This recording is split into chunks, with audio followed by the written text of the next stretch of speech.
Go in an area that is not too far from you, because you want to be able to hop and do what needs to be done and come back home and go back to your regular life, and not having to travel so far and be stuck in traffic. So when choosing a location, you always want to be closest to you as possible, because driving there, issues with residents passing away, sometimes, they'll pass away in their sleep. They'll go to sleep and then, they'll wake them up to clean them up, and then they pass away. Of course, who's going to get called? The administrator or the owner. Usually they serve the same role, but you're going to get called, and you want to be able to get there as quick as possible without having to sit in too much traffic or counting, I'm 40 minutes away or I'm an hour away. And that's depend on traffic. So when choosing a location, closest to you is best for you, and also a place that is zoned, open floor concept. I mean, you can always open up walls and stuff. Like I had one of my clients, she found a really good deal where she was able to buy the property for a lot cheaper than usual, but she needs to open up and do some renovation to it. So we're working on opening up the layout with her architect or contractor. So there's a lot of moving pieces, but nonetheless, you want to be as close to you as possible,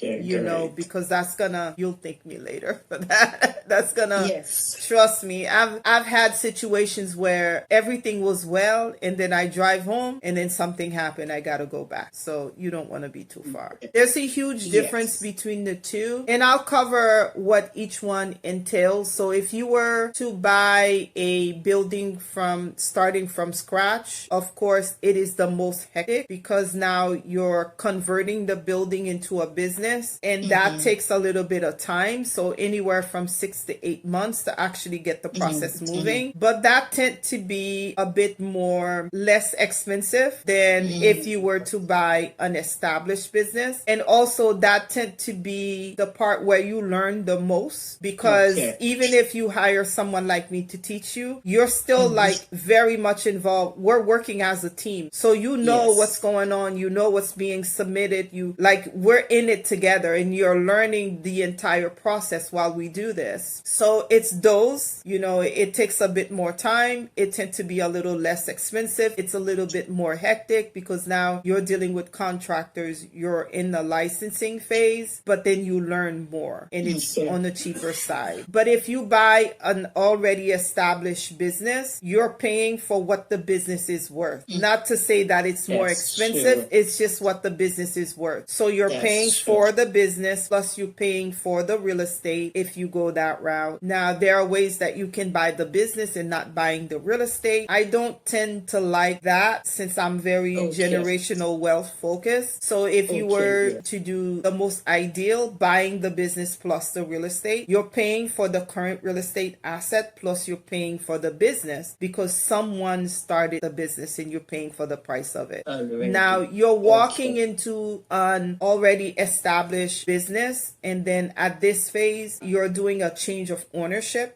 and you're just taking over the business. Of course, there are paperwork someone like me will do for you. It looks similar to starting from scratch, but without the installations, because the installations are already in place. The business is already licensed. You're doing a change of ownership. You're coming in, taking over. Everything is under the name of your new business, or if you choose to keep the already established business name, you can, but you're stepping into a business that is already up and running. At this phase, your mindset is keeping the residents happy, because with new changes, seniors don't like new faces, and also making sure your staff know that you are not there to get rid of them. You get to know them, and also making sure that you assessing the residents' payments. Some of them will be low-paying residents, because not everybody knows how to increase the rent every year. And sometimes when you take over an already established business, you find that there is a lot of lower paying clients. Now you have to come up with a strategy, whether you're going to raise the rent or you're going to discharge some of them that you can't raise the rent. So there's a learning curve. Everything you do, there will be a learning curve. It's just starting from scratch. You're learning the entire process going up. You're implementing your marketing plan. Even buying an existing ALF, you still have to, marketing is a thing you still have to do. But the mindset shift will be dealing with the new family members, because people get scared. They find that the business is sold. They quick to move their clients out. So it's like introducing yourself, letting them see, you know, you're a good person. Staff tend to want to leave because they get afraid you're going to get rid of them. So like shifting all of that, making sure you reassess, you make sure everything is running smoothly. You're communicating what your expectations are. You're not there to be Mrs. Hitler. You're there. You're there to make sure everybody have a quality of life. And people get afraid when a business is sold and new leadership come across. So it's a different kind of mindset. But either way, it's your own preference. You know what I mean? Yeah, I think a year is reasonable. You did meet some of my realtors that were at the conference. You can't go wrong with either one of them. They can help you. Typically, what we do is we would work with your realtor to make sure property you're buying is properly zoned. There are some things that you may want to avoid, like septic systems and things like that. With septic systems, there are capacities that the septic system is able to hold. And usually, if you are going to exceed that capacity, they want you to replace the septic system, which could be very expensive. So, you know, we work with your realtor. We ask certain questions, even besides the zoning, to make sure you as a client, you are better positioned. Also with the septic system, it takes time to replace all of that. There's permits involved and a whole bunch of back and forth with the health department. But besides those, like I have a client in Miami right now that bought a home she did not know had a septic system. She came to me after she bought the home, and it's been a complete nightmare.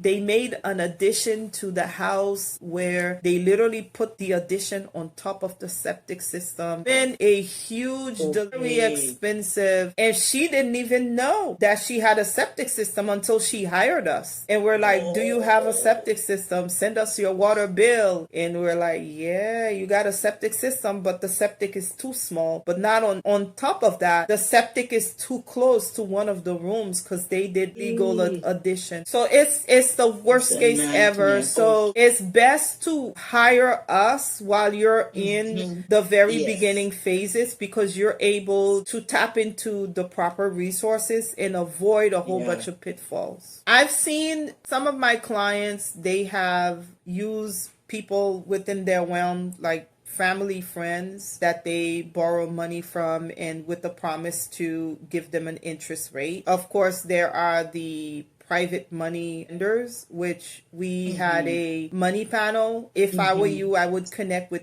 each one of those individuals separately and see what ideas they have for you. And then you pick the one that you will know, your instincts, your intuition will tell you. And you pick the one that your intuition tell you is the right one. And not only that, you get ideas, because knowledge is not a one size fit all. There are some who put more work into themselves than others, and so they know more than others.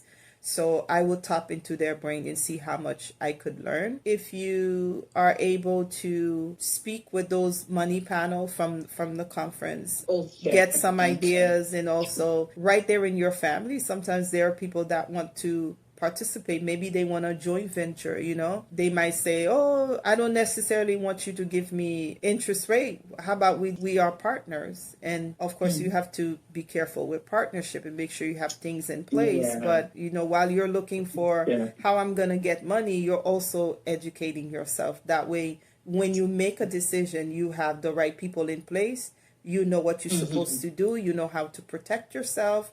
And then you can go and make the decision. Even with the lady in Miami, like, had she hired my services before she bought the home.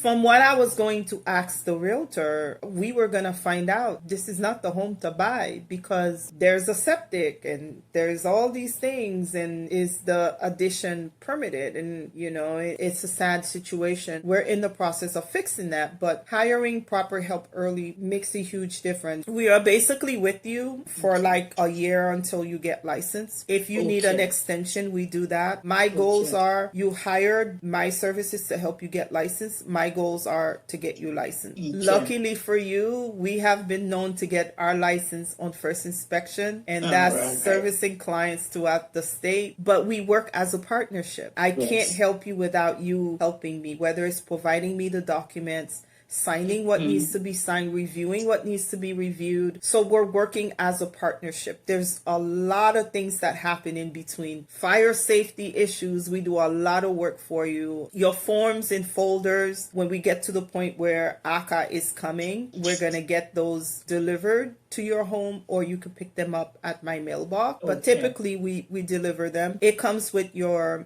policies, procedures, your forms, your checklist, your system. All you have to do is keep it in place and follow it. And you have the system to keep you in success for a very long time.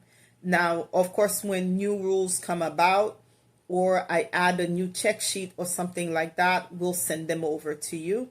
So it's just a matter of you keeping the system we put in place. Getting a license could be a little hectic, even with us helping you. Dealing with those planning and zoning meetings, sometimes we'll have to do meetings with them, live meetings, to explain certain things that we're looking for them to approve for us. So we're looking at building, zoning, health department, fire department, emergency management department, dietitian. I mean, anything that you could. There's a whole bunch of departments that we're going to deal with. And everything I ask for is because I know we need it, and there's a goal behind it. I have my little world map that I follow in, and I know what needs to be done. And trust me, if you work with us, it'll be really good.